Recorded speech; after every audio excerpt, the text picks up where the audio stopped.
O Dr. Nacho Vidjar, ele é pesquisador genuinamente apaixonado por desvendar a dinâmica que impulsiona o funcionamento interno da natureza. Sua pesquisa tenta entender como o antropoceno afeta a regulação da dinâmica ecológica em diferentes níveis de organização. O Nacho estudou ciências biológicas na Universidade do País Basco, na Espanha. Em seguida, ele fugiu para a Escócia para seguir a carreira em pesquisa ecológica. Ele fez mestrado na University of St. Andrews, na Escócia, e fez doutorado na University of Aberdeen, também na Escócia, trabalhando com impactos de grandes herbívoros domésticos na dinâmica e demografia das populações de pequenos mamíferos em pastagens do Salford Upland, na Escócia. Ele mudou-se para o Brasil para fazer pós-doutorado no Laboratório de Conservação da Unesp, do professor Mauro Galetti, onde há 5 anos estuda as funções ecológicas de grandes herbívoros em ambientes florestais. Ele atualmente está baseado no Instituto Neerlandês de Ecologia, nos Países Baixos, onde continua a trabalhar com os efeitos, entendendo os impactos dos grandes herbívoros na estrutura e dinâmica de florestas tropicais.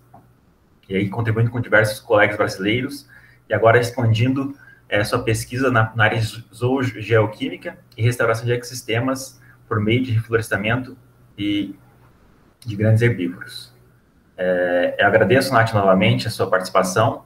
A palavra está contigo e boa aula. Bom, muito obrigado, Carlos. É um prazer palestrar e compartilhar as ideias e a paixão pela ecologia com vocês e com os alunos, não é? Enfim, a gente está ligada transatlânticamente, mas muito ligada.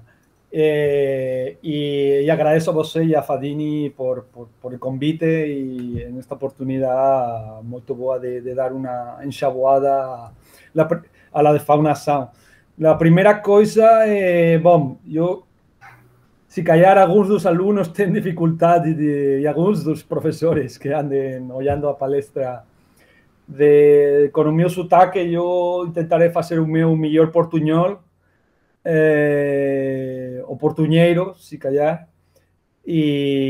mas se não percebem alguma coisa, por favor, me falam que eu repito e não há problema nenhum, tá bom? Bom, eu queria começar precisamente com esta fotografia da anta de João Paulo Krajewski, que é uma fotografia bem metafórica da defaunação, não? De sentimento que temos os ecólogos. Bom, e o sentimento dos bichos, não é? Você olha os olhos dessa anta e você percebe, não sei, quase transmite tristeza e até raiva, não é? Ou seja, é aquela tristeza da defaunação nas florestas tropicais e essa raiva de não poder fazer nada por revertirla, não é? Tan indefenso. Bom, eu vou transmitir nesta palestra que a defaunação é claramente um tiro no pé, porque quando a gente está defaunando, está hipotecando futuras gerações dos nossos filhos e netos, não é? Bom, enfim, então eu, mais que falar da defaunação e da magnitude da defaunação, a minha pesquisa está mais focada nas consequências da defaunação, não é? Eu llevo uns anos, 5 anos, como falou Carlos, estudando experimentalmente quais as consequências da defaunação nas florestas tropicais, especialmente na Mata Atlântica, com Mauro e toda a gente do LABIC.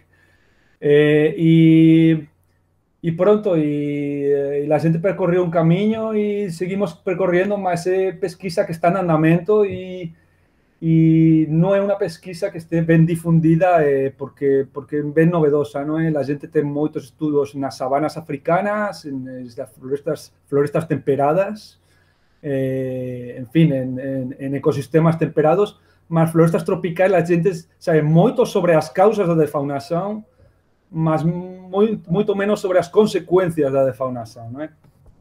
Então eu vou simplesmente, este é uma grade do conteúdo da palestra. Eu primeiro vou falar unas generalidades sobre la de fauna sound, ¿no? Y cómo está extendida a fauna sound no mundo. Depois vou falar un bocado para intentar comprender, en fin, las comunidades de mamíferos e as súas funções. É importante ter en conta a dinámica de comunidades dos mamíferos e un fenómeno ben característico da de fauna sound, que é a rodentation en inglés, ¿no? Depois vou a falar de como de método experimental para digamos, desbrasar ou desfacer as funções ecológicas dos grandes mamíferos nas florestas tropicais, não é? Como a gente está fazendo.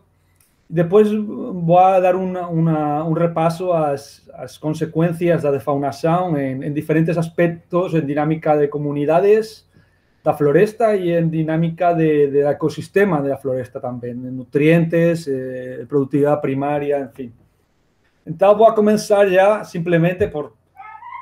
Tenho que dar para vocês a definição, não é, da defaunação, que é a extinção local, global, local ou funcional das populações animais ou das espécies de suas comunidades, não é? Então, é um fenômeno, bom, que ocorre em todo o planeta. Nesta imagem vocês podem ver o não é vermelho, mais vermelho é maior defaunação e mais amarelo é menor grau de defaunação. E vocês podem ver que a defaunação ocorre em todo o planeta, em maior ou menor grado, mas muito mais, com mais, digamos, maior magnitude nas áreas tropicais, não é? A defaunação é um processo histórico que começa quando a população humana começou a espalhar-se pelo planeta Terra e o Homo sapiens, não é? E a colonizar novas áreas. Então, é um processo histórico bem... Começou em las... Não é? Se vocês verem esse gráfico, vocês têm que ir... Historicamente, têm que ir ao fim do gráfico há 40.000 anos, não é? Quando a Austrália começou a defaunar-se. Bom, antes da Austrália começaram muitas ilhas. E eu ia perguntar aqui, para fazer a primeira interação com vocês, vocês por que pensam que as ilhas foram lugares onde algum aluno, se sabe, algum lugar, os lugares onde primeiro se começou a defaunação, não é? Primeiro começou a extinção de espécies. Alguém quer dar alguma visão, alguma opinião sobre isso?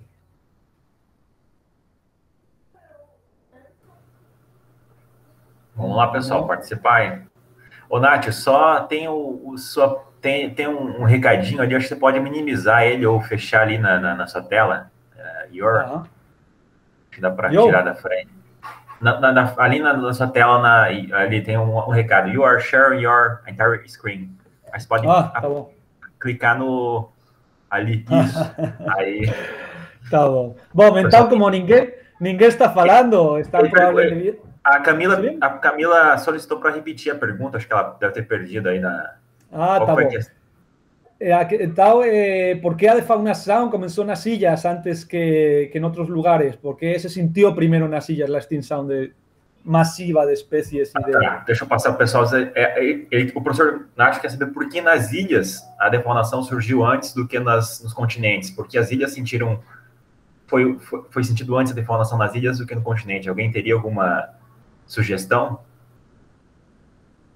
Por causa do nível de especiação nas ilhas? As teorias de ilhas lá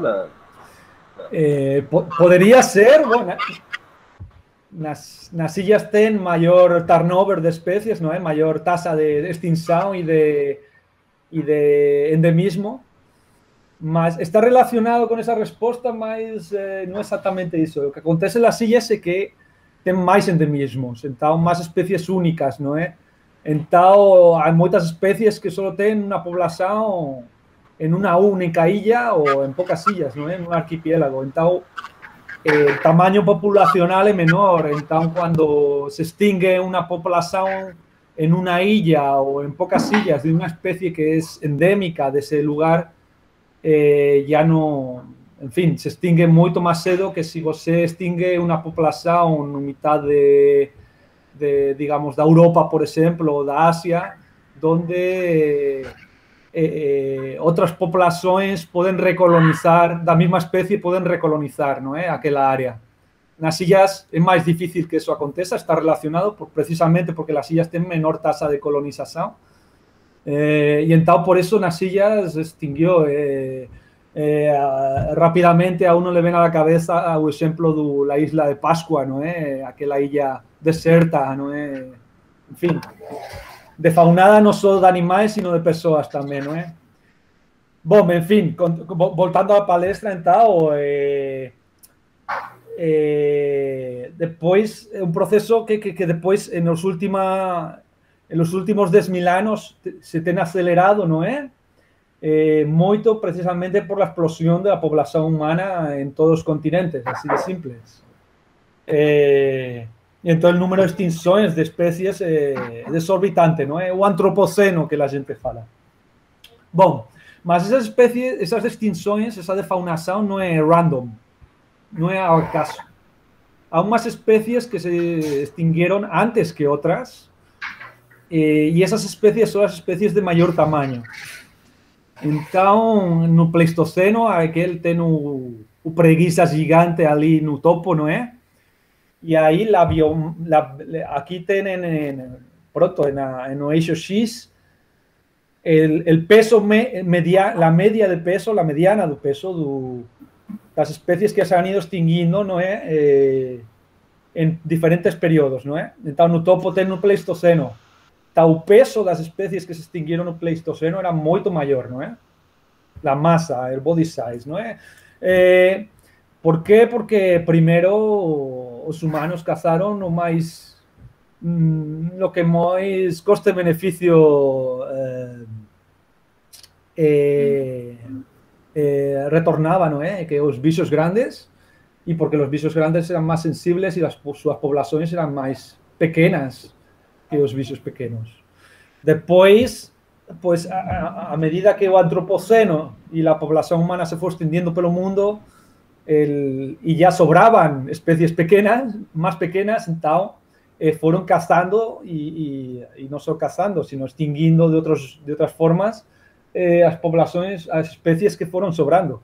Y así de simples, hasta que la gente en el Antropoceno ten la mayoría de especies que no son amenazadas son precisamente los pequeños mamíferos. Bueno, entonces, ¿cómo sucede ese proceso de defaunación? Es bien intuitivo. Você ten una comunidad de mamíferos grande, una comunidad de animales bien grande, con todos sus componentes. Ahí a una extinción local en diferentes puntos de ese tipo de ecosistema, y entonces la suma de las extinciones locales al final hace con que esa especie se extinga globalmente, porque ya no tienen por dónde recolonizar, ¿no? Ya todas las poblaciones locales se extinguieron. Entonces, una extinción global. Y eso va aconteciendo con todas las especies. Y al final se acaba con una comunidad con especies que no se extinguieron. ¿Cuáles no se extinguieron? Las más pequeñas, las que sobraron. Está un proceso bien intuitivo, ¿no? Aquel que llamamos de downsizing. Entonces, en esta figura, por ejemplo, ustedes pueden ver cuál sería en un lado derecho, ustedes ven cuál sería la distribución natural de estos tipos de herbívoros, mega herbívoros o herbívoros más pequeños, ¿no? Entre vírgulas, porque no son pequeños con la escala actual de tamaño, más son pequeños para lo que sería no Pleistoceno, ¿no? Y los carnívoros, ¿no? Então, no lado direito, vocês veem aqui os vermelhos por todo lado, não é? Mas no lado esquerdo, vocês veem a distribuição atual. Também as diferenças são óbvias para todos os tipos de mamíferos, não é? Então, como falei, a defaunação ocorre em todos os lugares, mas é mais forte nos trópicos, precisamente porque os trópicos têm maior número de espécies de espécies de grande porte. Ou tinham, não é? Então, por que é importante a defaunação? Bom, porque os animais simplesmente desempenham umas funções ecológicas fundamentais para os ecossistemas, para o funcionamento do planeta Terra e para possibilitar a vida na Terra. Então, você, nesta figura, por exemplo, tem a coluninha, não, as barras de cor vermelho pálido mostram a magnitud dos diferentes servicios ecosistémicos quando você tem os bichos presentes em grandes quantidades. E as azuis quando os bichos não estão presentes ou estão presentes em umas densidades muito baixas. Então, você vê que tanto como a dispersão de sementes, respiração no solo, remoção de carcaças, remoção de pelos rola-bosta, não é? Trampling no solo, ciclagem de carbono, erosão, enfim, todos os efeitos ecossistêmicos se ven afectados. E a suma del colapso de todos os efeitos ecosistémicos é um colapso do ecossistema, é assim de simples. É como se o seu corpo começa a falhar um órgano depois de outro, você acaba com, não é? Você desliga o chip e vai embora para outro lugar, não é? Então, os bichos grandes, além de contribuir a esos servicios ecosistémicos, eles têm um impacto ainda maior, se cabe, porque eles mudam paisagens completamente, de cima a baixo. Simplesmente porque são de um tamanho gigantesco, ou maior que outros, a escala espacial dos seus efeitos é muito maior. E é um fenômeno bem óbvio, bem universal, quase, é aquele que se conhece por Trophic Cascades. Então, vocês podem ver, por exemplo, pues eso, que por exemplo, vou mostrar nesta figura, vocês veem quando o zorro ártico está presente no Ártico, nas praderas do Ártico, ele preda moito en las aves mariñas, con lo cual as aves mariñas depositan menos nitrogênio e eso, esa ausencia de nitrogênio faz com que as gramíneas não invadam esse ecossistema. Então, ele está mudando indiretamente todo o ecossistema, não é? Aí temos a floresta tropical, quando a onça pintada está presente, ela preda nos herbívoros, con lo cual o impacto dos herbívoros nas plantas é diferente, é menor, con lo cual a proliferação da floresta e a estrutura da floresta muda. É bem famoso, bem carismático o caso de Yellowstone, na terceira figura, não é? Começando pelo topo, onde vocês, como bem sabem, como bons biólogos e ecólogos, o ecosistema mudou de rio abaixo quando o lobo foi reintroducido em Yellowstone, não é? E outro caso bem carismático é o de los grandes herbívoros en las sabanas africanas, que por causa de uma peste bovina quase desapareceram muitas poblações. Mas depois, quando se começou a vacinar ao gado doméstico, las poblaciones, el gado doméstico deixou de contagiar as poblações de grandes herbívoros, aquela tuberculose bovina e outra serie de doenças, con lo cual esas poblações de herbívoros se recuperaron con lo cual voltaron a comer, alimentarse la grama con la magnitud que lo hacían anteriormente, y la grama, con lo cual redujeron la cantidad de combustible para fuegos. Eso fez con que hubiera menos fuegos en la sabana y con que la vegetación de plantas leñosas, de árboles y arbustos, proliferara y se recuperara, ¿no? Entonces, una trófica skate bien curiosa, bien carismática y indirecta, casi bien bonita, ¿no? De ver un ejemplo bien bonito. En fin, entrado a estudios, por ejemplo, en África, con parcelas de exclusión, mostrando durante 30, 40 años, donde han estudiado de cima a baixo os efectos dos grandes herbívoros nas sabanas.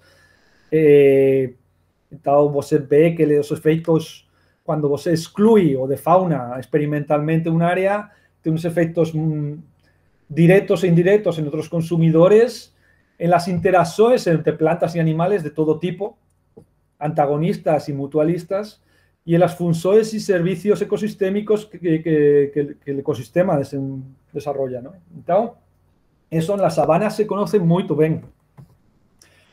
Mas yo voy a focar aquí en las florestas tropicales, porque vocês trabalham o curso de Amazonía, ¿no? Entonces, la gente va a focar en las florestas tropicales, que es el trabajo que la gente viene haciendo, y que es el trabajo más, digamos, novedoso, porque la gente sabe, está a millones de años luz de lo que la gente sabe para otros ecosistemas, como falei, florestas temperadas o grasslands temperados o árticas o la sabana. Los efectos de la defaunación en las florestas tropicales es un tema de estudio bien reciente, ¿no? Las florestas tropicales, la gente tiene ese síndrome que la gente fala do empty forest, ¿no? Una metáfora, un nombre bien metafórico, ¿no? Esa floresta maravillosa, biodiversa, mas donde você no ten bicho por un lado ninguno, ¿eh? Es triste, triste, triste, ¿no? Y você sabe mejor que ninguém que así. Então, que acontece nessa floresta empty forest? Bom, você acaba con el triangulinho ese vermelho de lá abaixo, ¿no? Você va sucesivamente en ese proceso de defaunación y la gente ha ido defaunando hasta que no sobró casi nada más que los bichos de menor porte. Bueno, y yo está trabajando, la gente está trabajando en la floresta de la Mata Atlántica, que es un ecosistema, que es un hotspot de biodiversity, uno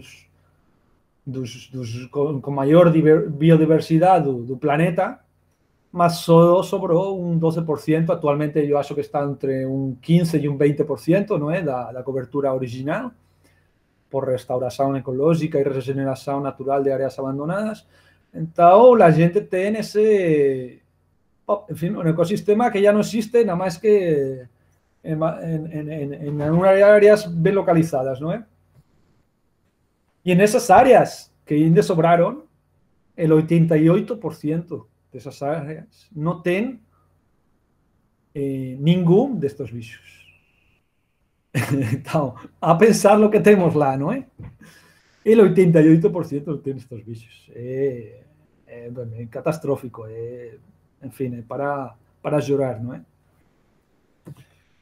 Entonces, ¿cuáles son las causas de la defaunación en la Mata Atlántica? Bueno, la gente tiene causas, no faltan, ¿no? Son múltiples.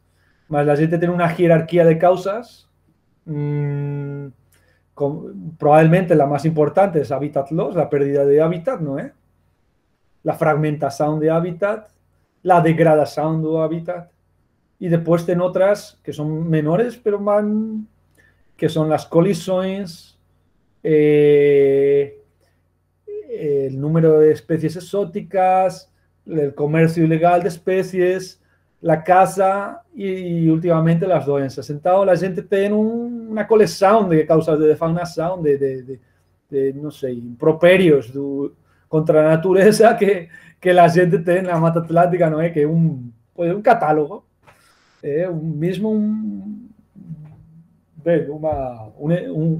un ecosistema modelo donde la gente puede, en fin, catalogar la defaunación bien. Esa defaunación tiene efectos en el ecosistema, y este es un capítulo del libro que la gente escribió este año, compilando datos de 30 años de pesquisa, de aquí y de allí, y en fin, yo voy a hablar de algunas de estas consecuencias da defaunación que la gente ha conseguido compilar, mas há moito por facer, não é? Porque muitos destes estudios son únicos, foron feitos a una escala temporal pequena, en fin, então a gente precisa facer moito máis experimentos, precisa facelos con maior duración no tempo, precisa facelos en outras regiões, en fin, precisamos extender esta escola para entender, porque cuando la gente está caracterizando los impactos de la defaunación, está comprendiendo como las funciones ecológicas de esos bichos en las florestas tropicales, y al mismo tiempo está comprendiendo cómo funcionan esas florestas, ¿no? Cómo se interconectan esas interacciones entre diferentes organismos y niveles tróficos da floresta, en fin. Entonces yo voy a hablar y no solo eso, ¿no? La gente está en una emergencia, los estudios de rewilding, que reintroducción de herbívoros está comenzando ahora fuerte con la década de restauración de los ecosistemas ainda más, de las Naciones Unidas ainda más. El problema es que la gente no sabe ni cómo comenzar a reintroducir los herbívoros. La gente no puede montar un zoológico allí, ahora voy a introducir 5 de aquele, 2 de aquele y 4 de aquele. La gente tiene que hacer una ingeniería de restauración seria, ¿no? Y para eso tiene que comprender cómo funciona y cuáles son las funciones ecológicas de esos bichos y por lo menos de algunos tipos funcionales de esos bichos, así. Bueno, entonces, esa pesquisa también informa la restauración de los ecosistemas con la reintroducción de grandes herbívoros. Bueno, entonces, yo voy a focar, como falei, en un trabajo que yo conheço de cima a baixo, que é o meu trabalho do Atlantic Forest, con algunas da Mata Atlántica, con algunos toques también no contexto global y algunos otros estudios relevantes, ¿no? Entonces, pronto, voy a comenzar hablando de las comunidades de mamíferos, porque una de las cosas que la gente no tiene bien caracterizada en las florestas tropicales es cómo se organizan las comunidades de grandes mamíferos, cómo se ensamblan, ¿no? La gente tiene mucha literatura en otros ecosistemas, principalmente en las sabanas africanas, y la gente asume que aquí tiene que ser igual, ¿no? Que en la Mata Atlántica, que en las florestas tropicales es la misma cosa. Mas será que es la misma cosa? ¿O será que no? ¿No? En fin. Entonces, cuando você mira estos otros ecosistemas que la gente sabe cómo se ensamblan las comunidades de mamíferos, ven, por estudios de muchas décadas, tiene una diferencia fundamental con las comunidades de mamíferos tropicales. Y la diferencia es esa. La diferencia es que en las florestas tropicales você camina por la floresta y hace frutos a punta de pé. O sea, las florestas tropicales producen frutos de los que se alimentan los bichos, ¿no? Entonces, hay muchos. Bueno, la frugivoría, entonces, muchos animales que se alimentan de esos frutos. La frugivoría está en todo lugar. Y los bichos comen frutas, se alimentan de frutas, mas los árboles producen frutas que los bichos comen. Entonces, eso genera una dinámica, o tiene un potencial de generar una dinámica de consumidor y recurso que no existe en otros ecosistemas, o no está bien caracterizada en otros ecosistemas, dominados por herbívoros que comen grama o follas. No es. Claro, las florestas tropicales, hay muchos mamíferos que viven no chão, que comen frutas que caen de los árboles. o que están en un arbusto. Ese es un aspecto fundamental y que la gente tiene siempre que tener en mente cuando piensa en las relaciones tróficas envolviendo mamíferos en las florestas tropicales. Y la gente viene utilizando un model system para, digamos, un sistema de estudio basado en una relación bien especial más no este tipo de relación, tampoco en este tipo de relación, ni en este tipo de relación, más en otra relación bien diferente, que es la relación entre palmeiras y grandes herbívoros en los neotrópicos, concretamente en la mata atlántica. Claro, la gente sabe de unos estudios clásicos como este de Beck, ¿no es? Que, por ejemplo, los queixadas y los catetos, o sea, los tallasuídeos, ¿está bom? Tiene una interacción bien fuerte con las palmeras, con diferentes especies de palmeras en todos los neotrópicos. ¿Y eso por qué? Bueno, es bien obvio, porque las palmeras son hiperabundantes, las florestas tropicales, y los bichos no son tontos.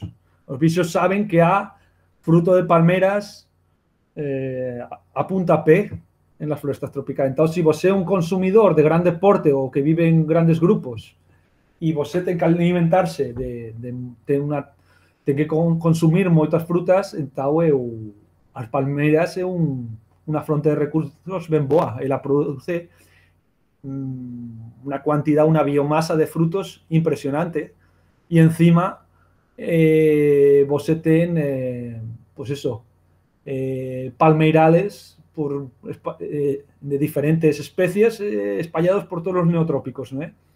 Entonces esa relación, la gente viene estudiando esa relación entre palmeras y herbívoros en un modelo de estudio en el que, por ejemplo, Euterpe udulis o Palmito yusara, que es la especie dominante en la mata atlántica, ela fornece de frutos a moitos frugívoros, incluídos moitos grandes mamíferos, non é?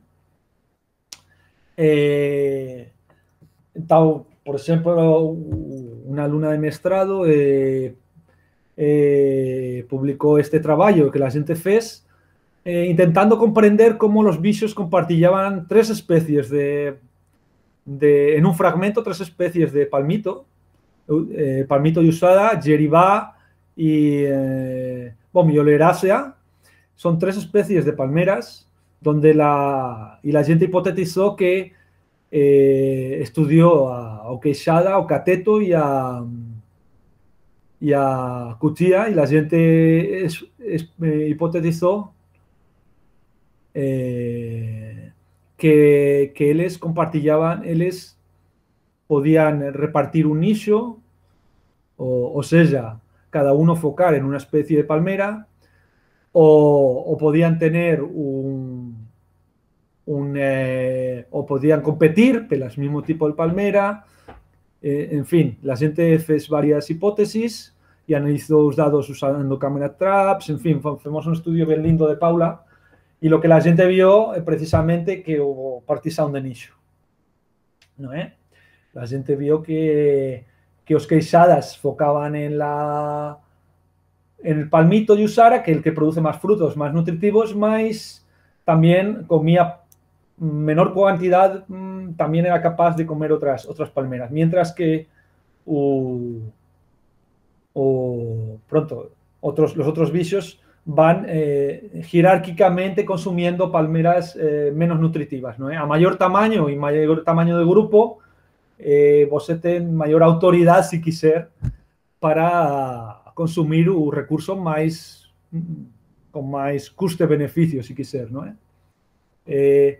Entonces, esa jerarquía de dominancia. Entonces, la gente llegó a la conclusión que ellos particionaban un nicho, en este caso, de recursos de palmeras. essa relação, essa hipótese de niche partitioning não é nova. Há um estudo, não é nova, mas é quase... A gente tem 3 estudos históricos nas florestas tropicais, ou seja, é assim de simples, assim de duro.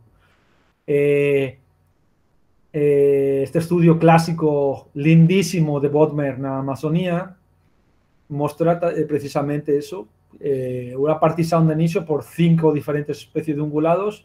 Si tienen oportunidad, vais en un artículo y léanlo porque ven bonito, lindo, y donde se ve claramente que hay una partición de nicho entre esos bichos, entre esas especies. La gente está trabajando con esa hipótesis que los diferentes mamíferos, las comunidades se ensamblan con un proceso de niche partitioning, ¿está bien? Bom, outro aspecto bem importante da defaunação e bem importante que a gente tem que levar em conta que não só ocorre nas florestas tropicais, ocorre em todos os lugares do mundo. E é o seguinte, quando você extirpa os grandes mamíferos de qualquer ecossistema do mundo mundial, você causa um aumento explosivo das populações de pequenos mamíferos. Ese fenómeno está batizado por rodentización, si quisiera, o rodentação, probablemente. Então, é um fenómeno bom, que acontece en todos os ecosistemas. Vou mostrar uns exemplos. En las sabanas africanas, por exemplo, você tem experimentos con parcelas de exclusión. Aquí tienen este gráfico en la panel A, ¿no es? Perdón. Você ten si a abundancia de roedores aumenta o disminuye cuando você excluye os grandes mamíferos de una parcela, ¿no? De exclusión. Entonces, en verde você puede ver que os pequeños mamíferos aumentan a su abundancia, ¿no? Aumentan en un 50%, básicamente. Si você, en vez de excluir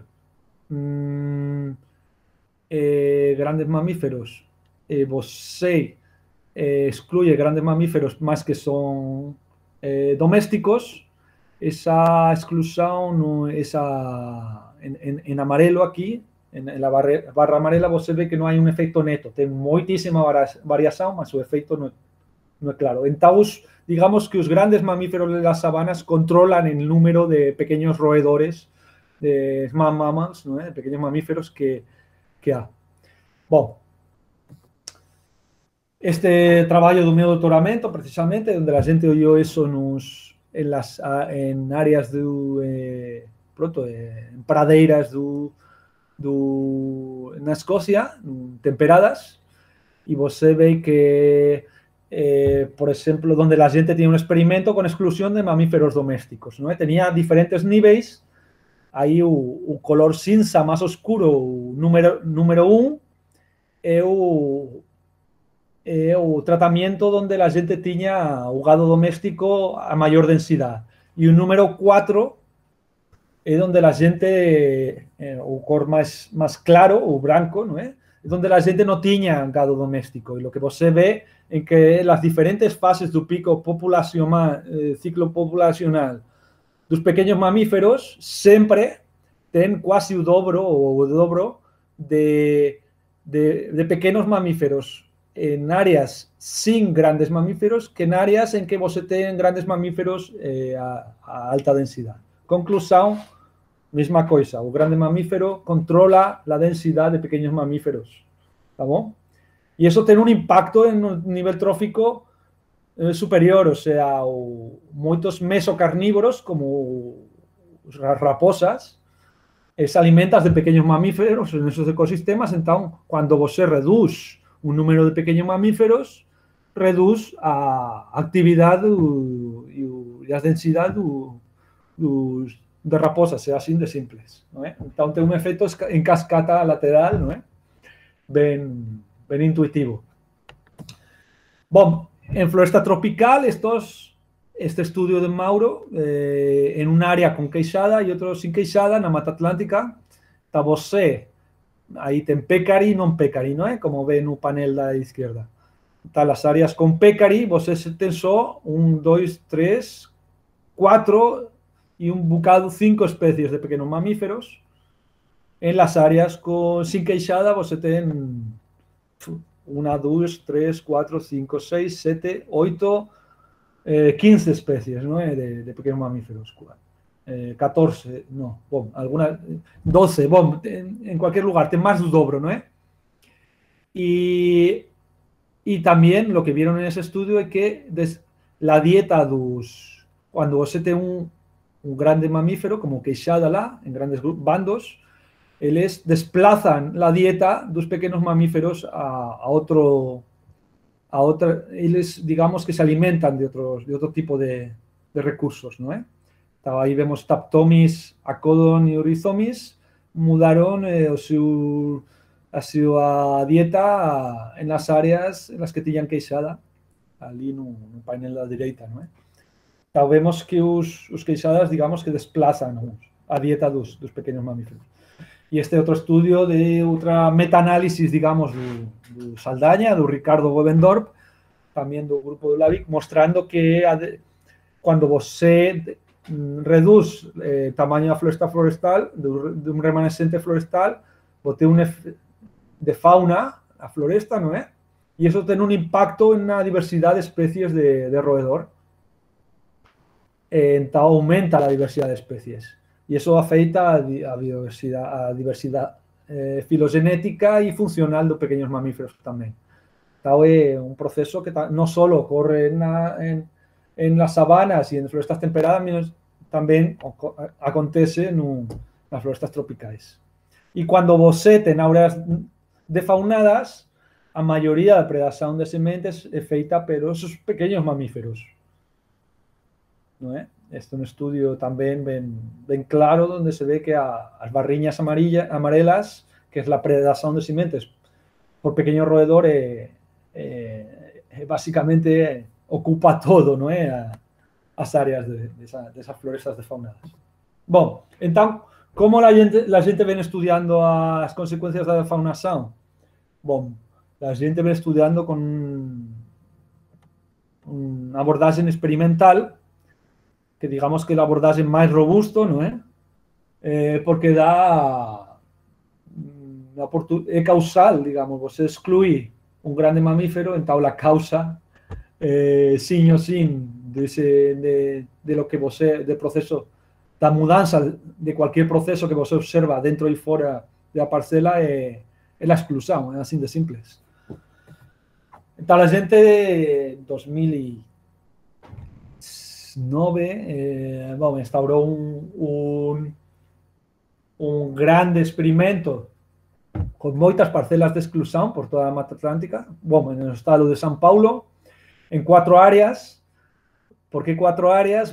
En cada área tenían diferentes, en una área tenían poblaciones de queixada y anta, que son, a anta es un mayor mamífero, digamos, en la Mata Atlántica, ¿no?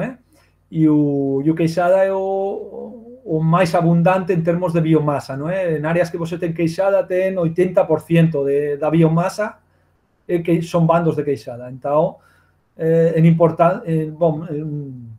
la gente escogió ese diseño experimental donde en un área tenía poblaciones de los dos bichos, en otra área tenía solo de queixada, en otra solo de anta y en otra no tenía ningún de las. En cada área la gente instaló 15 parcelas pares de parcelas de exclusión, donde cada par tenía una parcela abierta que la gente simplemente monitoraba la misma parcela, o monitora, porque el experimento ainda continúa, y en la otra parcela la gente fechó con arame, con grade de arame, fechó el acceso a esos mamíferos que hubiera lá, ¿no? A grandes mamíferos. Entonces la gente una verado a otra, a menos de 5 metros, y la gente puede comparar abierta y fechada muchas veces na mesma floresta, non é? Ten varios pares na mesma floresta de abertas e fechadas. Un experimento ben poderoso, de longo prazo, y replicado na mesma floresta e en outras florestas, non é? Entón, bom, estas especies, como falei, son as máis abundantes en termos de biomasa, ou la maior, e están ben extendidas por todos os neotrópicos. Bom, entón, son ben importantes, non é, para a dinámica da floresta, entón son ben, la xente optou por ese diseño experimental, porque la gente pode generalizar a outras florestas que non se sean só na Mata Atlántica, non é? Tal, aparte de ser bichos un bocado diferentes, también se diferencian en la súa, si quisieran, tipo de consumo, ¿no? Os bandos de queixadas son, generalmente predan en las sementes y en las plántulas, mientras que la gente fala que son ecosystem engineer, ¿no? Engenheiros de ecosistemas, mas la verdad é que a evidencia empírica até a data non era moita, até que a gente comenzou, era máis unha lenda que un fato. A gente non sabía experimentalmente se eso era certo, non é? Con moitos estudos ou non.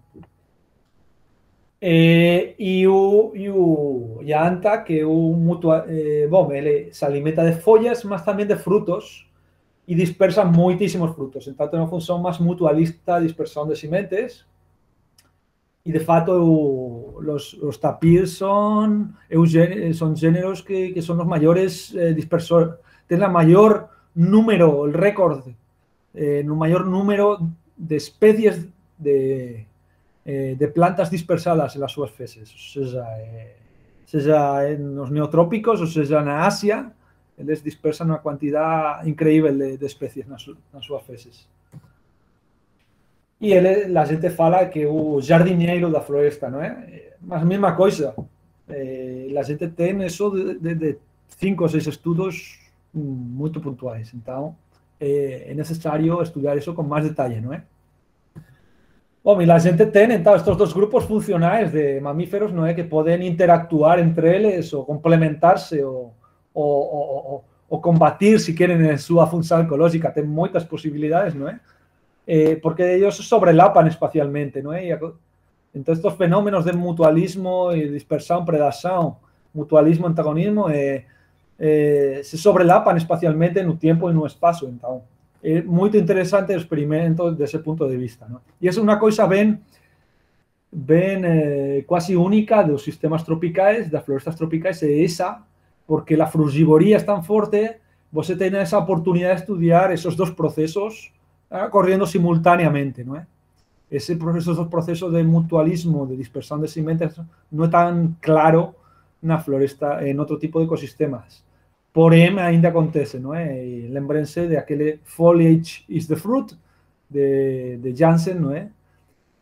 Un clásico que ainda non está ben estudiado, mas pronto, non vamos a falar disso hoxe. Entón, esta é unha visión geral do experimento, non é? Con as parceliñas, subparcelas, onde a gente ven monitorando todas as plántulas, unha a unha, miles e miles de plántulas. A Valesca e o Sergio ali, traballo duro cada 6 meses, e a gente ten aquela distribución de plantas ben tropical, non é? Con poucas especies que dominan as comunidades e moitas especies raras, non é? Iso ben característico. Entón, bom, vamos a ver as conclusións do experimento en termos de cuáles son os efectos da defaunación en el reclutamiento e a diversidade de especies de plántulas. Bom, entón, punto. E como eso encaixa con o que se ha achado en outros ecosistemas. Bom, en outros ecosistemas lo que você ve é unha coisa ben intuitiva. Isto é un meta-análisis de moitos ecosistemas do mundo. Aí você ten un effect sizes dos grandes mamíferos de herbivoría. valores positivos no es y, son efectos positivos y valores negativos son efectos negativos. Entonces, você que ve que en la os mamíferos, os herbívoros tienen un efecto negativo en la reproducción y la supervivencia de las plántulas a nivel global. Y eso genera una reducción también en la biomasa y en la abundancia de plántulas o de grama, dependiendo del ecosistema, ¿no? Mas eso tiene un efecto en la species richness que puede variar bastante, mas na media es un efecto nulo, mas en la equidad, acho yo, que sería la palabra certa en portugués, o evenness, digamos, es un efecto positivo. O sea, los herbívoros están haciendo con que las comunidades de plantas sean más equitativas. La abundancia de las diferentes especies esté más repartida, ¿no? Y no tan descompensada, digamos. Entonces está aumentando la diversidad en términos de números. Y ese proceso es precisamente un mecanismo porque los herbívoros tienen un impacto mayor en las especies dominantes de plantas, en las comunidades. Entonces, en cada comunidad, esto es también un metaanálisis global, feito a 3 años, publicado, donde você ve que donde las áreas donde los herbívoros tienen mayor impacto en la dominancia, o sea, valores más positivos no eixo X, o impacto en la riqueza es mayor. Entonces, los vicios lo que están haciendo es que están haciendo con que las especies dominantes, digamos, reducen el número de individuos das especies dominantes en las comunidades de plantas, con lo cual aumenta la proporción de especies raras o subdominantes, si quisiera, ¿también? Y ese es un mecanismo bien claro en casi todos los ecosistemas. Bueno, la gente, ¿qué acontece en un experimento de longa data, ¿no? En nuestro experimento en la Mata Atlántica que la gente observó? Bueno, la gente observó que en azul son las parcelas abiertas donde tiene herbivoría por los grandes mamíferos y en laranjiña donde la gente fechó las parcelas. Cuando la gente fechó las parcelas, pues lo que vio es una explosión de plántulas en las parcelas fechadas, ¿no? Que vos no vio en las parcelas abiertas. Entonces, la abundancia de plántulas en las parcelas fechadas aumentó. Entonces, los grandes mamíferos estaban controlando la abundancia de plántulas, ¿no?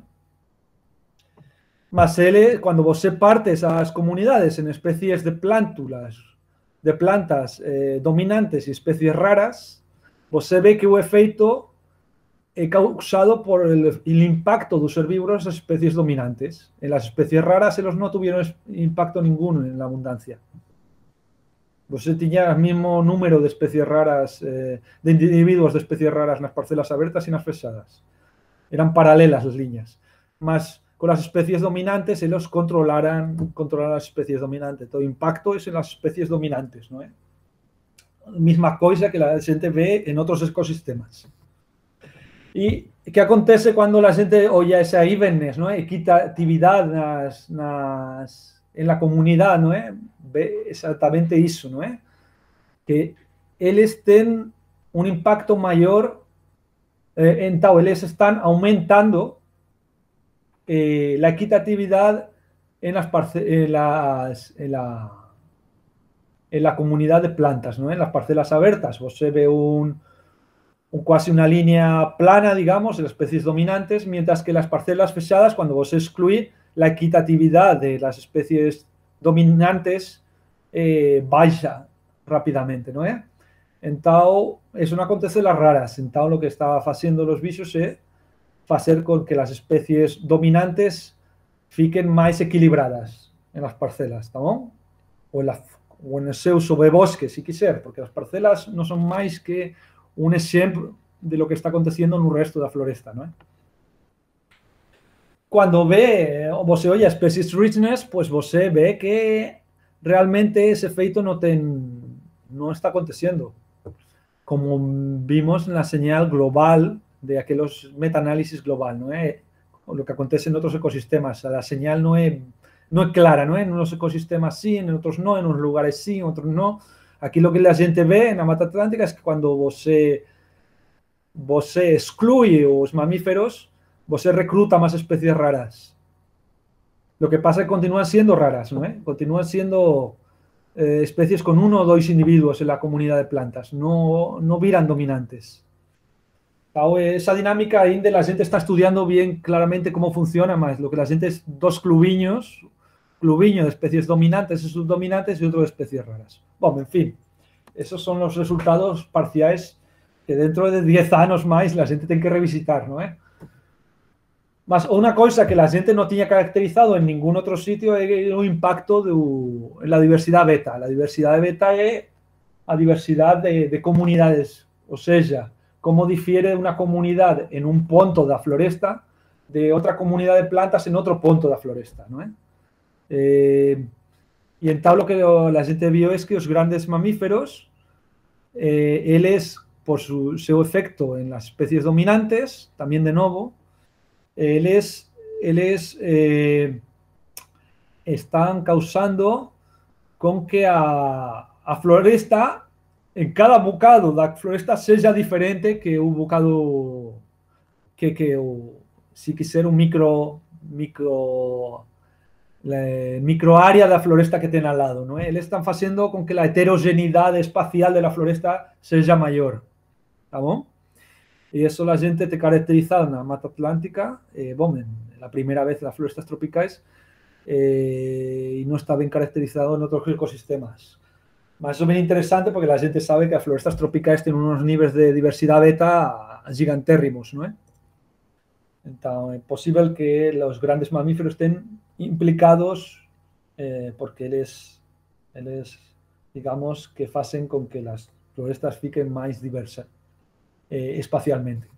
Bueno, otra de las cosas que la gente puede estudiar con un diseño experimental como un oso es si esos bichos, como falé, con diferentes, digamos, funciones como consumidores, tienen un efecto diferente en los procesos ecosistémicos y de comunidades de plantas. Lo que la gente ve, por ejemplo, en estos gráficos, si você oye a columna, a gráficas inferiores, los 4 paneles inferiores, que son las áreas con queixada, los bichos están controlando, los grandes mamíferos están controlando las poblaciones de plantas. Entonces, a anta no tiene un impacto, la densidad de plantas no tiene impacto ningún. Es solo un predador, ¿no? Que a queixada, que tiene un impacto fuerte en las comunidades, en las densidades de plantas, en el sobrebosque.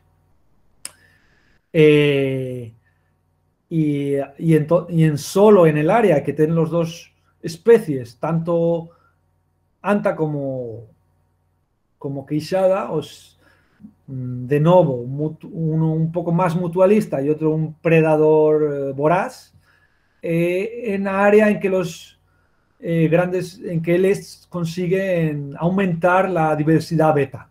O sea, la gente está trabajando con una hipótesis, ainda hipótesis, de que tenga una complementariedad funcional, ¿no? Siendo uno predador y otro dispersor, ellos pasan con muy en la dinámica de las plántulas. En fin, eso es work in progress. Aquí estoy presentando un trabajo bien fresco, ¿no? La gente recibió email esta mañana, por acaso, que la gente está ya casi a punto de aceptación en otro estudio de grande duración, de colaboración con Patricia Medici, que vocês conocen por su trabajo con antas, ¿no? Parte da sua tesi doctoral que tenía ahí esquecida, y la gente también fez un experimento muy semejante con parcelas de exclusión en una floresta, en un Morro de Diablo, en el Parque Estadual Morro de Diablo, una Mata Atlántica, y en una floresta, aparte era una floresta secundaria de regeneración natural y otra era una floresta primary forest, ¿no? Old growth, que la gente fala, en buen estado de conservación. Lo que la gente vio es que ha visto que un impacto positivo, digamos, bueno, lo primero es que en 10 años, 2006 a 2016, a diversidad de especies na floresta no Morro de Ilhavo descendió en un 20%. Entonces pensen la magnitud de eso. 20% menos de especies reclutando en 10 años, ¿no? En las parcelas, en un fragmento florestal de ese tamaño. Bueno, eso es para llorar, ¿no? Más lo que la gente vio es que los grandes mamíferos están retardando ese declive, o sea, están haciendo con que en las parcelas abiertas ese declive casi en términos de diversidad casi nulo. Entonces están haciendo con que un efecto de buffer, haciendo, retardando, casi anulando ese decréscimo, ese colapso de la diversidad. Y ellos lo están haciendo de un jeito de que el colapso temporal es menor si las comunidades son tienen más diversidad inicialmente. O sea, para explicarlo en portugués, las comunidades con mayor diversidad son las que más se benefician de la presencia de grandes mamíferos. Las comunidades de plantas con menor diversidad son las que se beneficiaron menos, o se benefician menos de la presencia de los grandes mamíferos. Con lo cual, la gente, no tengo tiempo para discutir eso ahora con detalle, más la gente propuso un modelo que es básicamente que las florestas con altos niveles de diversidad son las florestas que tienen donde los grandes mamíferos tienen un potencial mayor de beneficiar a la diversidad y hacer ese buffering effect mucho más efectivamente, mientras que las florestas con niveles de diversidad más bajos o estadios de sucesión ecológica más tempranos que están asociados a niveles de diversidad más bajos, ellos tienen un efecto mucho más modesto, ¿no? Bueno, la gente va a publicar eso en un número de novembro, eles están falando, en fin, la gente puede falar más sobre eso. Trabajo en otra ocasión. Bueno, ahora va a falar de un trabajo que también la gente oyó por primera vez no mundo mundial, cuál es el impacto de la defaunación en la diversidad de diferentes life forms de plántulas en las florestas tropicales. Y también está en revisión un alumno de mestrado, Yuri de Sousa, está en revisión en Journal of Ecology, y donde la gente estudió cuál era el impacto de los grandes mamíferos en las parcelas de exclusión en diferentes life forms o formas de vida en árboles, palmeras, lianas, arbustos, hierbas y bambús. Y lo que la gente vio es que cuando se excluye los grandes mamíferos, las que están ganando, si quisiera, los árboles y las palmeras, y ellas dominan la comunidad de plántulas. Entonces, realmente, cuando lo que están haciendo los mamíferos es aumentar la diversidad de formas de vida en un subbosque de las florestas tropicales, o por lo menos la nosa floresta tropical, la Mata Atlántica, ¿no? Y esto tiene que ser replicado en otros lugares y en otros tipos de floresta para ver si es geral o no, mas lo que la gente tiene achado es que si você de fauna experimentalmente una floresta, los árboles y las palmeras toman conta da comunidad de plántulas y dominan aquilo, mientras que si você tiene unos mamíferos presentes, ellos aumentan la diversidad de formas de vida.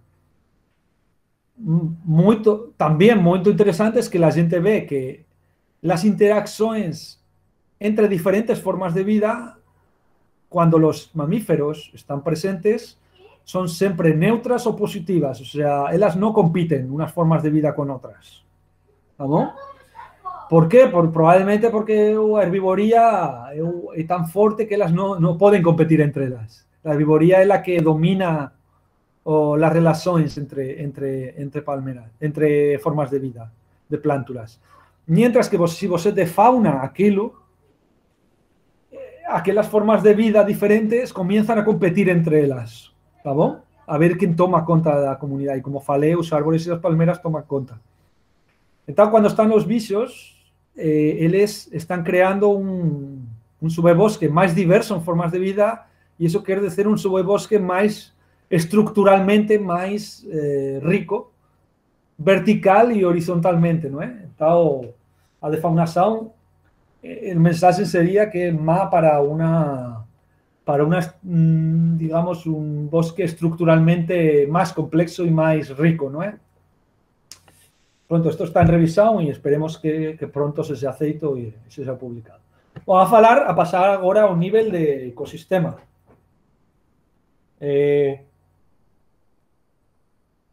Ciclaje de nutrientes.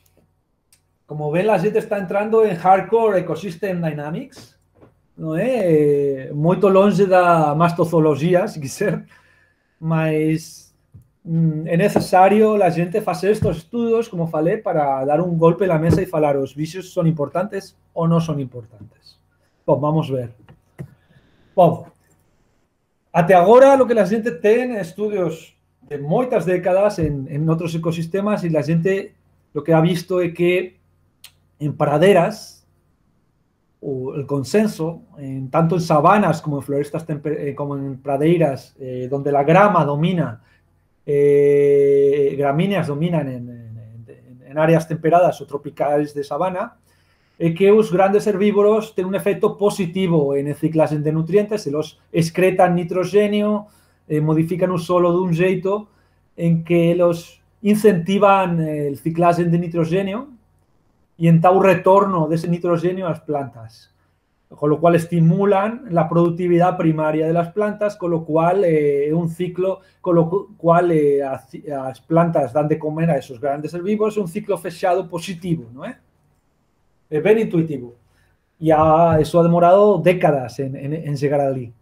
En las florestas, los browsers, los bichos que comen follas, normalmente lo que tienen, a mayoría de estudios muestra un efecto negativo.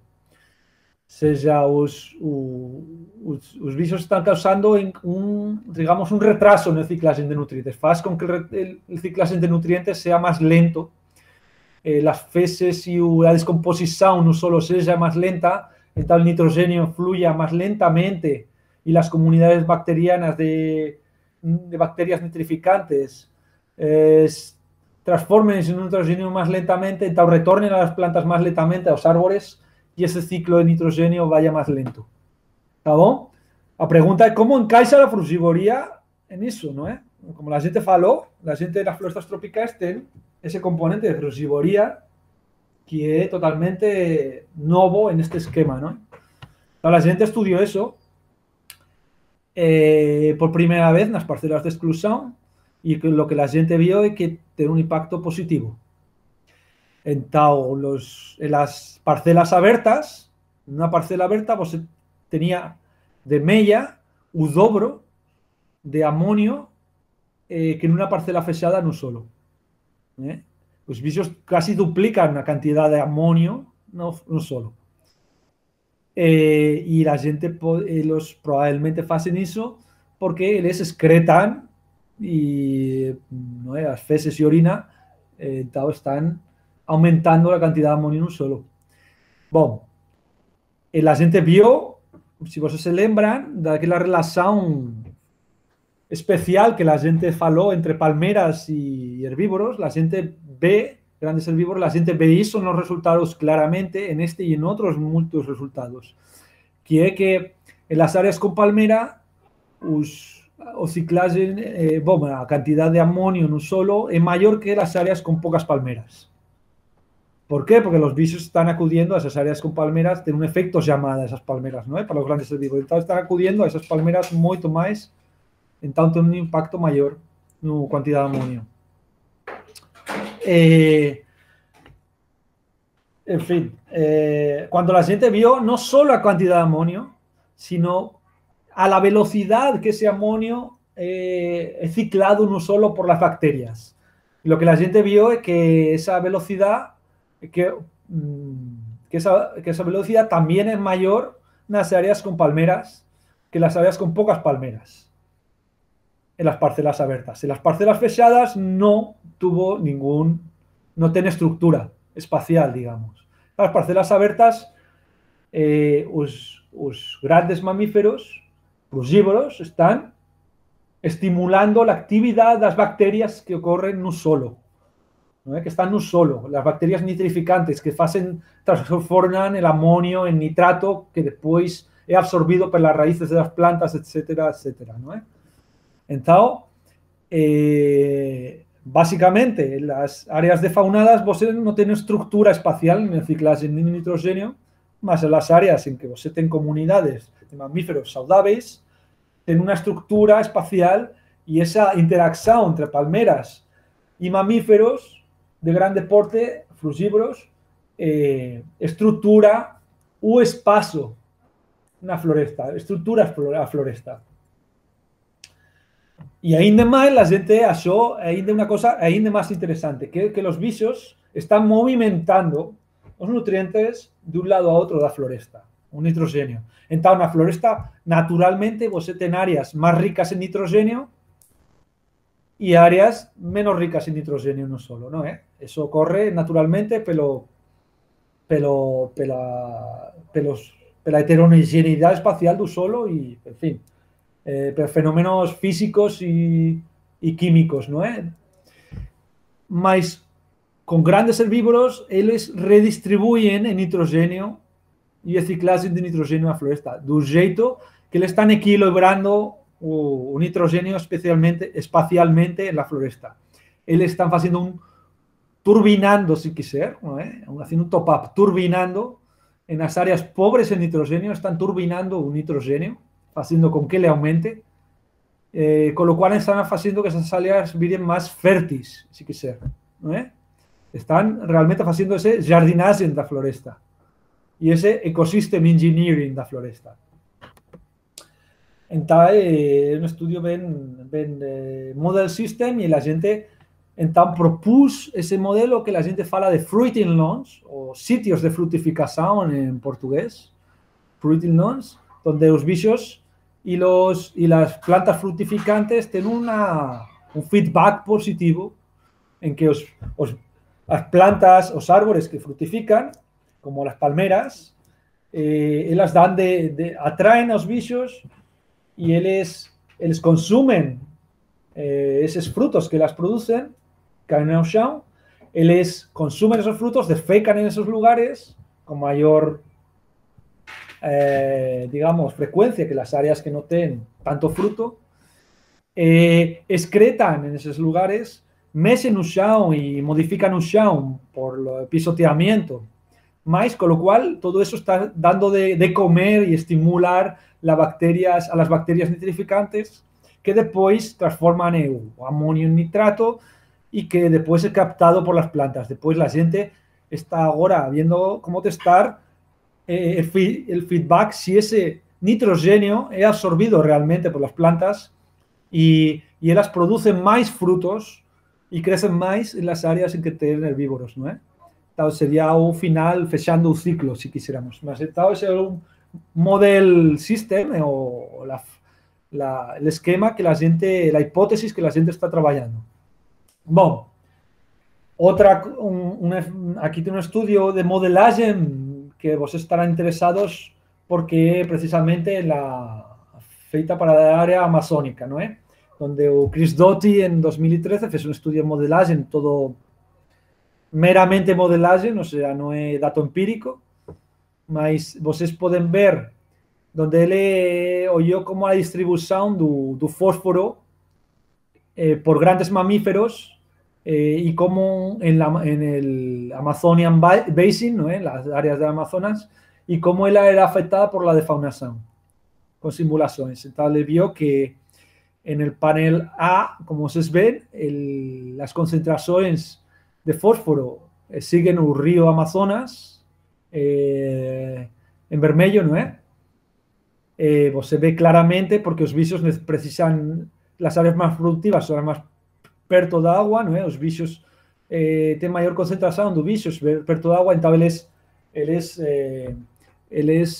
digamos, concentra el fósforo más fósforo lá, y van irradiando el fósforo, difundiendo, transportando el fósforo al interior, longe del río, cuanto más longe, menos fósforo, ¿no?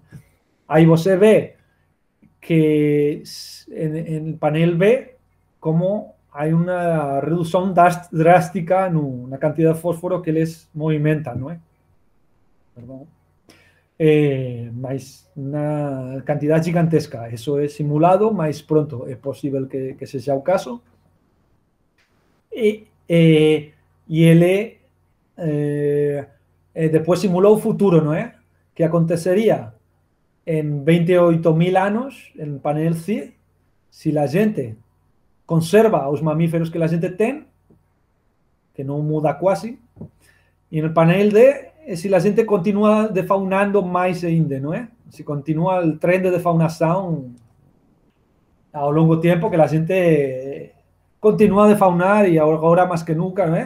Los ecosistemas. Entonces, se ve que la redistribución del fósforo es ridícula, ¿no? Entonces, si você ve la tabela lá embaixo, aquella cosa que yo resalté, ¿no? El percentage of original, es la cantidad de feces que los bichos tienen ahora comparado con lo que la gente tenía 15.000 años, y você ve que, bueno, perdón, la reducción entonces você ve que en Norteamérica, como hubo menos defaunación, la reducción en la cantidad de feces de los bichos fue de un 10%. Eso basado en simulaciones, ¿está bien? Perdón, la reducción fue, perdón, un porcentaje actual, estoy errado, el porcentaje actual es 10% de lo que ellos tenían a 15.000 años. En Sudamérica la gente tiene un 5% de lo que la gente tenía a 15.000 años, de cantidad de feces, ¿no? De mamíferos. Mientras que en África, que hay menos defaunación, la gente tiene un 82% de lo que la gente tenía a 15.000 años. Eso basado en simulaciones. Más pronto, pues ve a magnitud y a escala de ese problema, ¿no? Bueno, rápidamente voy a ir también voy a hablar de la productividad primaria, también con otro experimento curto, en este caso. La gente está comenzando a pesquisar en esto, a fundar en esto más. Lo que la gente vio, bueno, primero, es obvio que las florestas tropicales son un hotspot de productividad primaria. O sea, las florestas tropicales, la productividad primaria en las florestas tropicales a mitad de la productividad primaria global, o sea, en el planeta Tierra, en las áreas terrestres, no marinas. Mas é a mitad. Entonces, si la defaunación tiene un impacto en la productividad primaria de las florestas tropicales, cuidado, ¿no? Atención. La gente está hablando de palabras mayores. Bueno, la gente no tiene caracterizado eso. Pues será. Vamos a ver. Bueno, entonces la gente hizo un estudio curto que también está en revisión ahora, la segunda revisión, casi aceito, na PECON, Perspective in Ecology and Conservation, a revista, que es una revista brasileira, ¿no? De ecología, donde la gente estudió cómo durante 2 años, año y medio, cómo la exclusión de mamíferos afectaba la productividad de plántulas, ¿no? Un subebosque.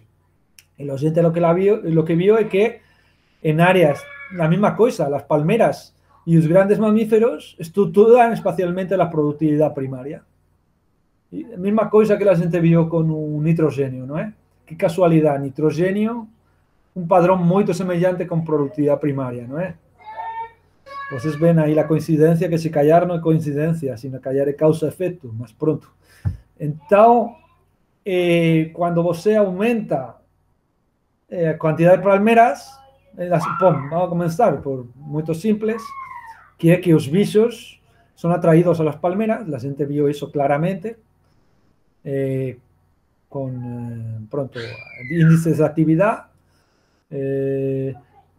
y la gente vio que en las áreas que tienen pocas palmeras, su efecto, la productividad primaria, el reclutamiento y la riqueza de especies era negativo. O sea, una parcela aberta en un área con pocas palmeras tenía mucho menos productividad primaria, mucho menos reclutamiento y riqueza de especies de plántulas que una parcela fechada en la misma avera de la, ¿no? Más en un área con muchas palmeras, un hábitat con muchas palmeras, el reclutamiento y la riqueza de especies en las parcelas abiertas y fechadas era casi el mismo que los bichos estuvieran consumiendo allí, pisoteándola constantemente, ¿no?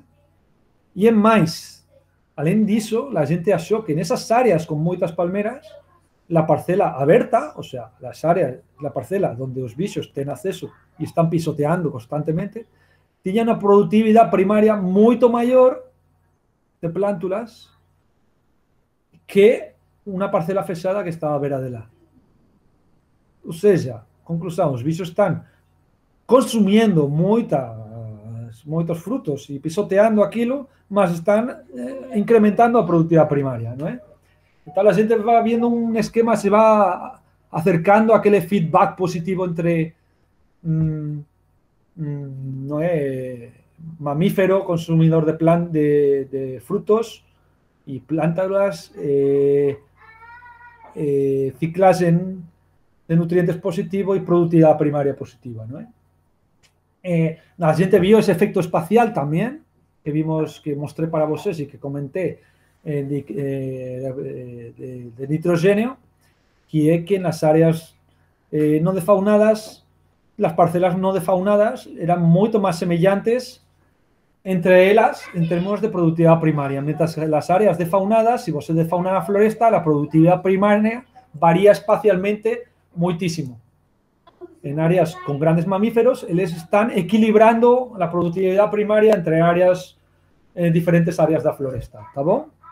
La misma cosa que la gente vio para el nitrogenio. Como la gente está expandiendo, intentando ligar lo que acontece por encima del solo con lo que acontece por embaixo del solo. No voy a entrar en detalles, pero la gente está intentando, porque un mismo ecosistema, las florestas tropicales también continúan por baixo del solo, ¿no? No acaban a nivel del solo.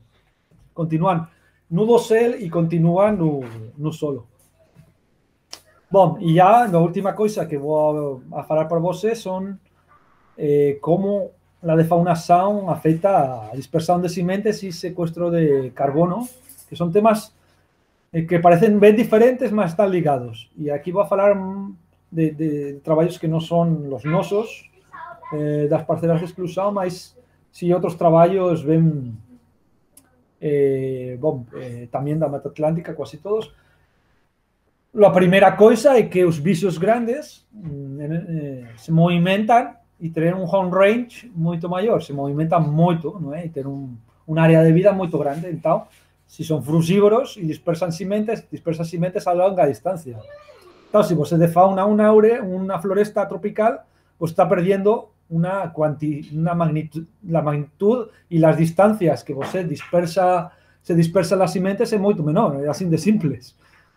Entonces, este estudio simulado de Matías, que faló para vosotros, ontem, Matías Pires, en Ecography, muestra claramente cómo la cantidad, ¿no? De las distancias, como si se va downsizing con esa defaunación creciente va downsizing, haciendo con que las especies animales viren más pequeñas, pues está reduciendo las distancias de dispersión las sementes. Es bien obvio. Ahí tiene este estudio de Culot y colaboradores que muestran también que no solo dispersan las sementes, ¿no?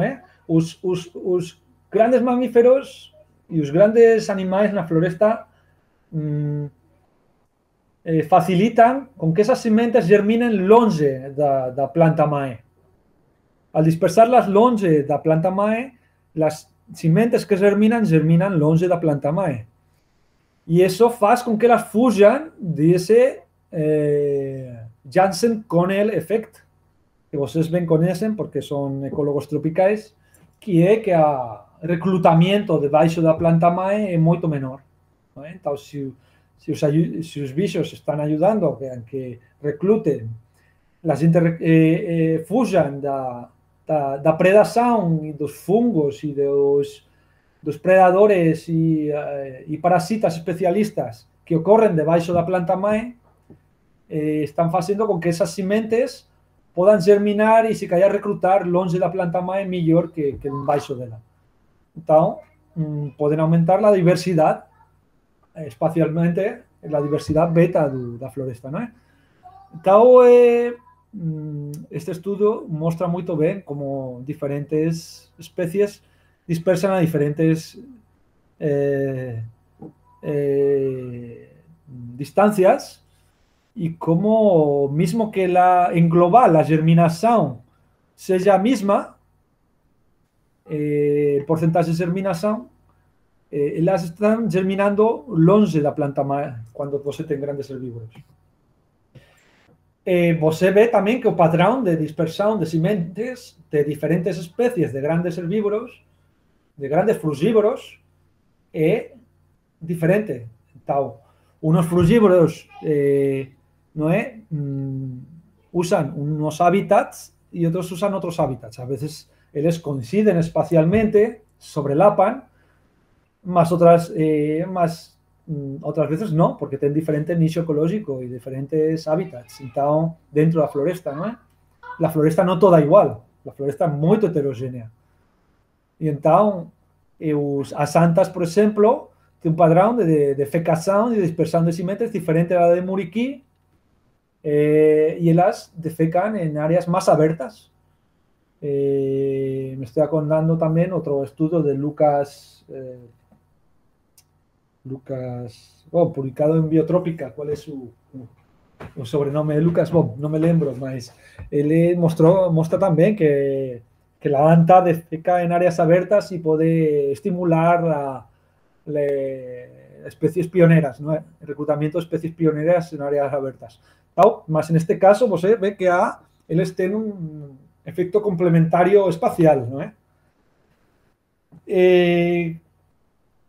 Entonces, mas no solo eso, o sea, el suceso de reclutamiento das plántulas depende de la composición de comunidades de mamíferos que vos tenés. Este estudio de Culot, la gente no va a entrar en detalle aquí, mas vos ve que las áreas no es un reclutamiento mayor, la bola cincenta más oscura grande, en las áreas que tienen la comunidad más completa, donde tienen Jacutinga, Bugio, Muriquí, Queixada, Cutía y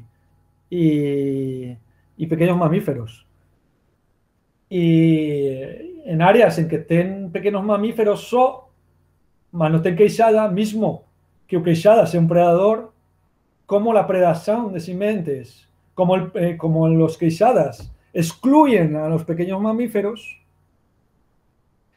entonces la predación de los pequeños mamíferos en las sementes no es tan grande como la de los queixadas, entonces el reclutamiento es mayor. ¿Está bien? Entonces, esos son efectos indirectos que la gente está comenzando a comprender, y es un efecto de simulación basado en datos de campo, y entonces el mensaje es que la comunidad más completa lleva un reclutamiento mayor. ¿Está bien? Después la gente tiene que tener en cuenta con este paradigma de dispersión de sementes en las florestas tropicales pelos grandes mamíferos es que los grandes árboles producen grandes sementes. Y esas grandes sementes son consumidas solo por grandes animales. O sea, los animales más pequeños no consiguen comer unas sementes gigantescas, ni frutos gigantescos. Entonces, menos aún dispersarlos, ¿no? Mismo que consigan consumir la pulpa o inclusive algunos consigan consumir el fruto, la dispersión tiene que ser feita por un animal que pueda engolir aquello, ¿no? Y eso tiene que ser un animal grande. Y lo que la gente vio en este estudio de simulación de Carol Bello también, una ex doctoranda de la vi, que básicamente que si você defauna esa floresta, os bichos deixan os grandes árboles que tienen sementes de grandes dimensiones no tienen un parceiro de dispersión. Entonces, ellas acaban por no dispersar, entonces você acaba por un reclutamiento menor, entonces você acaba con una floresta con un dosel moito menor y con especies de árboles de menor porte. Entonces, ¿qué acontece? Que las especies de menor porte acumulan menos carbono. ¿Está bom? Porque o seu caule, digamos, tiene menor carbono. No es simétrico. O sea, las especies de árboles mayores secuestran, tienen mayor cantidad de carbono proporcionalmente que una especie de árbol pequeño.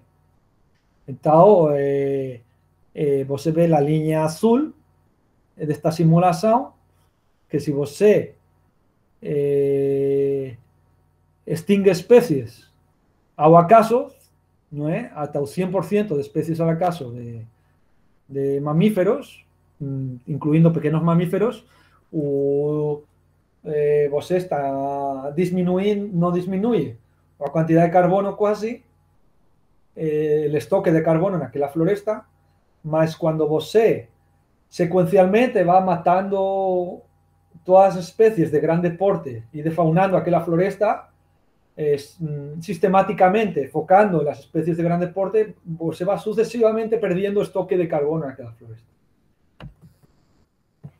Claro, y você acaba con aquellos anacronismos en que você ten esas especies de grande porte que dependían de árboles que producen especies, producen sementes y frutos mayores, que históricamente, en tiempo biológico, ecológico, evolutivo, si quisiera, eran dispersadas por megafauna, ahora ya no tienen megafauna. Entonces, esas especies no tienen que dispersar sus frutos. Y esas especies son zumbis, ¿no? Las están esperando ahí a muerte porque no tienen que dispersar. Es una tragedia, ¿no?